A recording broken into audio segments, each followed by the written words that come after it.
दोस्तों, कभी आपने ये सोचा है कि कोई पेरेंट्स भी ऐसे होंगे जो अपनी बेटी को जिस्म फरोशी के धंधे में धकेलेंगे? क्या 21वीं सदी और ये सारा चीज़ें, मॉडर्नाइजेशन, सारी चीज़ें हैं, क्या ऐसे में ऐसे लोग होंगे? आपको ऐसा लगता है? ऐसी कहानी आज आप लोगों के लिए लेकर आया हूँ। आइए बताता हूँ पूरी कहानी। अनसुलझे रिश्तों को सुलझाती एक डोर, यानी कि मैं आपका लव गुरु। नमस्कार दोस्तों, मैं हूँ युवराज सिंह और आप देख रहे हो मेरे यूट्यूब चैनल लव गुरु युवराज। दोस्तों, आशा करता हूँ आप लोग स्वस्थ होंगे, मस्त होंगे और अपनी लाइफ को एंजॉय कर रहे होंगे। दोस्तों, कहानी है मध्य प्रदेश की, रतलाम जिला। वहाँ के आसपास और भी जगह ऐसी हैं जहाँ ये चीज़ें होती हैं, लेकिन कहानी जो है बहुत मार्मिक है, दिल को छू लेने वाली। आइए बताता हूँ। कहानी कुछ ऐसी है, कुछ पेरेंट्स हैं, रात में सो रहे हैं, लेकिन सुबह उठते हैं तो उनकी बेटी गायब है।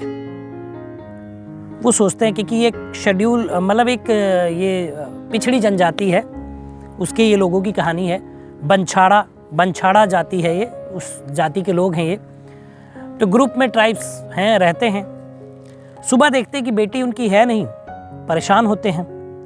अच्छा, कभी वो सोचते हैं कि शायद वो शौच के लिए बाहर गई होगी, क्योंकि इनके पास टॉयलेट और ये सारी फैसिलिटी नहीं है, जबकि गवर्नमेंट ने हर जगह ये सारी चीज़ें मुहैया कराई हुई हैं। फिर जब लौटती नहीं, काफ़ी वक्त बीतता, तो वो लोग परेशान हो जाते हैं कि आखिर उनकी बेटी कहाँ गई।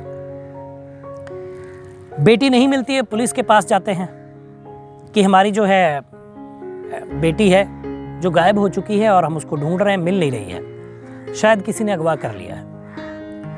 पुलिस मामले की गंभीरता को समझते हुए पुलिस जांच करती है। जांच करने में उनको 3-4 दिन लगते हैं, पूरी कोशिश की जाती है। तो पुलिस को एक वीडियो प्राप्त होता है। वीडियो में एक लड़की है जो बोल रही है कि मैं बीए की छात्रा हूँ, बंछाड़ा जाति से मैं बिलोंग करती हूँ, जाति से मेरा ताल्लुकात है, मेरे पेरेंट्स हैं और मैं ग्रेजुएशन कर रही हूँ। लेकिन हमारी जाति में जिस्म फरोशी का धंधा चलता है। यहाँ पे लड़की जैसे ही जवान होती है उसको एक आय का साधन माना जाता है, और उसके माँ बाप और भाई जो भी होते हैं उनको दूसरे के साथ हम बिस्तर होने के लिए कहते हैं, और उनको हम बिस्तर होना पड़ता है, और वहीं से वो उनकी आय का जरिया है, वो पैसे भी कमाती हैं।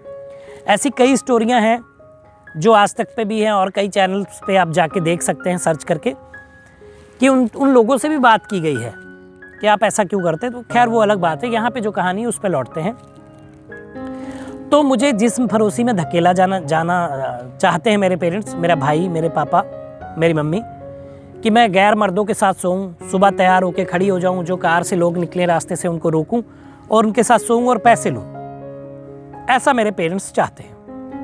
लेकिन मैं पढ़ी लिखी लड़की हूँ, मैं बंछाड़ा जाति से ज़रूर संपर्क रखती हूँ, मेरा पैदाइश वहाँ की है, मेरा सब कुछ वहाँ का है। लेकिन मैं पढ़ी लिखी हूँ और मैं एक लड़के से प्यार करती हूँ जिसके साथ मैं भाग गई हूँ घर से, और उसके साथ मैं शादी करूँगी और उसी के साथ रहूँगी। लेकिन ये जो जिस्म फरोशी का धंधा है, इसमें मैं नहीं उतरूँगी और ये मैं नहीं करना चाहती हूँ। पुलिस इस वीडियो को गंभीरता से लेती है और इस मामले को रफा दफा करती है कि ये जो लड़की है ये पढ़ी लिखी है, अब ये इस फील्ड में नहीं आना चाहती और लड़कियों की तरह। लेकिन उन लड़कियों का भविष्य क्या है? वहाँ पे जो भी लड़की पैदा होती है और बड़ी होती है, उसका इंतज़ार एक पैसे छापने वाली मशीन के तौर पे किया जाता है कि कब लड़की हमारी बालिग होगी, 17-18 साल की, कब हम इसको जिस्म फरोशी के लिए लगाएंगे और कब इससे पैसे बनाएंगे। ऐसी उनकी धारणा है।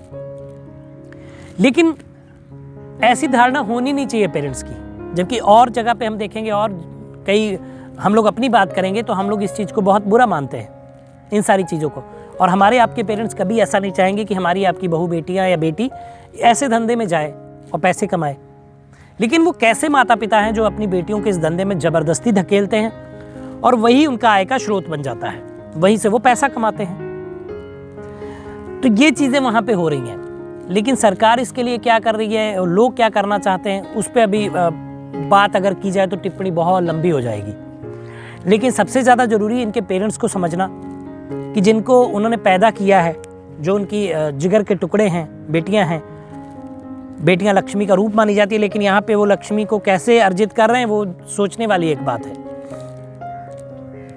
तो ये स्टोरी का बताने का मकसद था कि आपको आगाह कराना ऐसी चीज़ों से कि आपके आसपास ऐसी घटनाएं हो रही हैं तो आप उन समाज सेवक बनिए, या समाज सेविका बनिए और इन घटनाओं को रोकिए।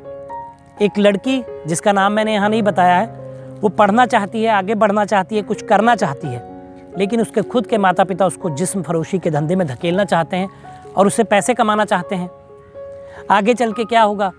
बहुत सारे गैर मर्दों के साथ संबंध स्थापित करने के बाद कई सारी बीमारियां होगी, जिसको आप STD एंड STI बोलते हैं, sexually transmitted infections and sexually transmitted disease जो होती हैं, और कई बार ये एड्स का रूप भी लेती हैं। फिर ये एड्स से ग्रसित होने के, HIV से ग्रसित होने के बाद किसी और को ट्रांसफ़र होगी, किसी और को, फिर उनसे उनको उनके, फिर ये बहुत बड़ा एक जाल बन जाता है।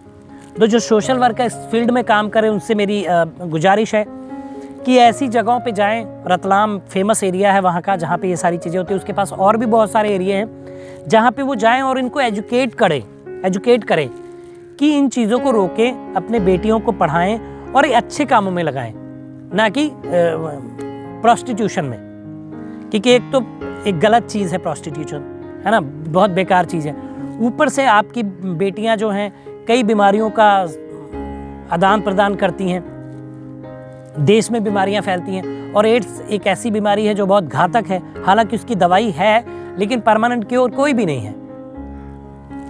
तो इन चीज़ों से बचें। और जो मेरे पुरुष दोस्त हैं, यानी मेरे यंग दोस्त हैं, वो इस चीज़ का सहारा लेते प्रोस्टिट्यूशन का, तो हमेशा कॉन्डम्स का यूज़ करें। कॉन्डम के बिना वो ऐसी चीज़ें ना करें कहीं पे जाके, और वैसे तो कोशिश करें कि ऐसी चीज़ों पे कोई परफॉर्म ही ना करें। लेकिन अगर फिर भी आप जाते हैं तो कॉन्डम का यूज़ करिए। पता नहीं कौन सी बीमारी आपको कब मिल जाए, इसका कोई आपको पता नहीं है। तो एक अवेयरनेस वीडियो था आपके लिए। तो दोस्तों, आप कुछ लोग ऐसे होंगे जो जाते होंगे, अगर वो जाते हैं तो मुझे कमेंट में बताइए, क्या वो कॉन्डम का यूज़ करते हैं? क्या वो सेफ सेक्स को महत्ता देते हैं? ऐसी चीज़ें करते हैं? और रही बात, अगर करते भी हैं तो भी वो थोड़ी सी मानवता उनके प्रति दिखाए और उनको एजुकेट करें कि ये चीज़ें गलत हैं।